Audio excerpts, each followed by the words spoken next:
कृष्ण। एक महात्मा कथा कर रहे थे। बहुत सारे लोग बैठे थे। एक वहां धनवान सेठ भी बैठा था। वो भी कथा सुन रहा था।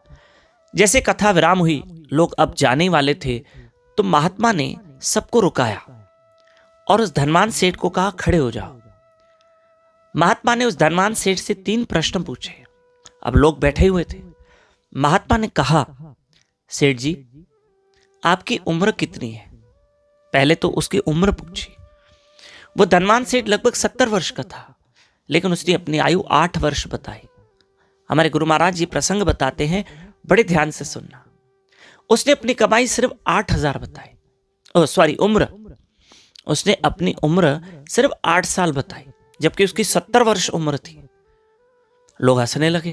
भाई 70 वर्ष का है और वृद्ध है, बूढ़ा है, और कह रहा है मेरी आयु सिर्फ 8 वर्ष है।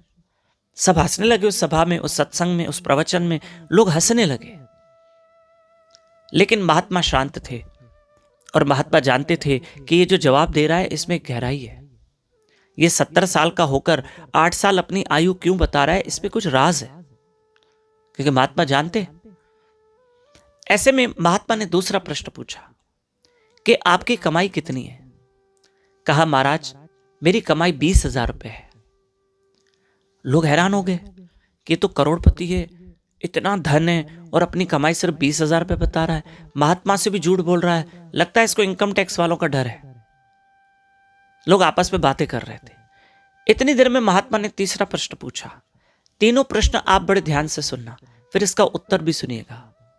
कहा महात्मा ने उस धनवान सेठ से कि भाई साहब, आपके पास संतान कितनी है? बोला, मेरे पास एक ही बेटा है, मेरी एक ही औलाद है। जबकि उसके 3 बेटे थे और अगल बगल में बैठे भी थे। और बेटे भी अब हैरान हो गए कि पिताजी क्या बोल रहे हैं, हम 3 बेटे हैं और कह रहे हैं कि एक बेटा है। लोग हैरान हो गए। तब एक व्यक्ति ने उठ के महात्मा से कहा, महाराज जी ये झूठ बोल रहे हैं, हर सवाल का झूठा जवाब दे रहे हैं, हर प्रश्न का झूठा उत्तर है। महात्मा ने कहा, इसकी बात को पहले समझो। तब उस धनवान सेठ ने कहा, मैं जानता हूं कि मेरी आयु 70 वर्ष है, पर मैंने 8 वर्ष इसलिए बताए कि मैं 8 साल का हूं कि महाराज जी मुझे आपसे जुड़े, सत्संग से जुड़े, प्रभु के साथ जुड़े, नाम के साथ, कथा के साथ जुड़े मुझे 8 वर्ष हुए। बस 8 वर्ष हुए बस। तो बाकी जो मेरा जीवन था वो तो व्यर्थ चला गया। मैं तो संसार, धन, पैसों के पीछे भागा। जो मैंने प्रभु को समय दिया है वही मेरे काम का है। इसलिए तो मैंने कहा मेरी 8 वर्ष आयु है। मैं 8 वर्ष से दान, धर्म, पाठ, पूजा, भक्ति, सिमरन सब कर रहा हूं। वही समय गिनती में आएगा, बाकी मेरा कौन सा समय गिनती में आएगा। मैंने अपने 62 वर्ष 62 ईयर्स तो ऐसे ही धन के पीछे, संसार के पीछे गंवा दी। मैंने 8 वर्ष इसलिए आयु बताई क्योंकि यही तो मेरे काम का समय है, यही तो मैंने उस समय का सदुपयोग किया। बाकी 70 साल बता के मैं क्या करूं? दूसरा, हाँ मेरे पास बहुत सारा धन है, पर मैंने कमाई 20,000 इसलिए बताई क्योंकि मैंने जीवन में अभी तक 20,000 दान किए, दान धर्म सेवा में लगाए हैं। बाकी धन तो मेरे पीछे वाले खा जाएंगे। बस यही मेरी असली कमाई है जो मेरे साथ चलेगी। इसलिए मैं वो कमाई बता रहा हूं जो मेरे साथ चलेगी, और जो यहां रह जाएगी मैं वो क्यों बताऊं। और तीसरा प्रश्न, आपने कहा कितनी संतान है? मेरे 3 बेटे हैं जो मेरे इर्द गिर्द बैठे हैं, पर मैंने एक बेटा इसलिए बताया क्योंकि एक ही आज्ञाकारी है, 2 मेरा कहना नहीं मानते हैं।